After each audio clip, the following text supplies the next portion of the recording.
Hello everyone, welcome to our channel, and today we will see how we can customize on Notion. So this is going to be a short tutorial on how we can customize.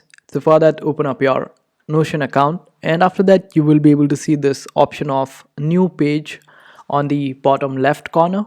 Just click on it and type the title of this page that you want to customize.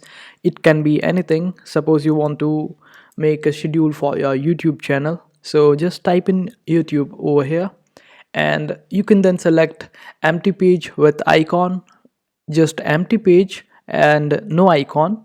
And there are templates also to help you out. You can import any information if you want to, and if you want to use data in this equation or on your new page, then it will be quite helpful. So for example, if we go for a YouTube schedule, then we can go with the boards, as it will be really helpful. And then we can select whether we want to do's or task list or any other thing. So task list will be a better thing, so just choose a task list and it will appear here.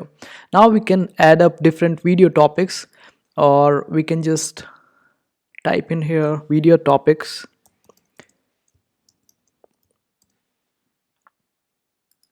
We can also change the color of this video topic section by clicking over on the three dots. And if you want to change the name, then you can again change it and click done. And in the similar way, you can change the name over here to video research. Working on a video would be better, I guess.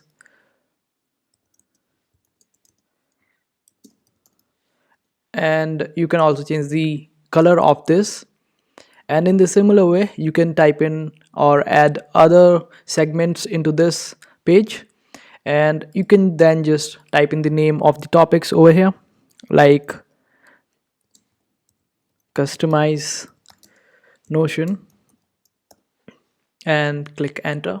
It will be a tab, and if you're working on this topic, then you can just move it to this place, and if it is done, then you can just move it to done section. And in the similar way, you can customize every kind of page as per your choice, and that's how you do it. I hope this video was helpful. Make sure to hit that like button and also subscribe to our channel for more helpful videos.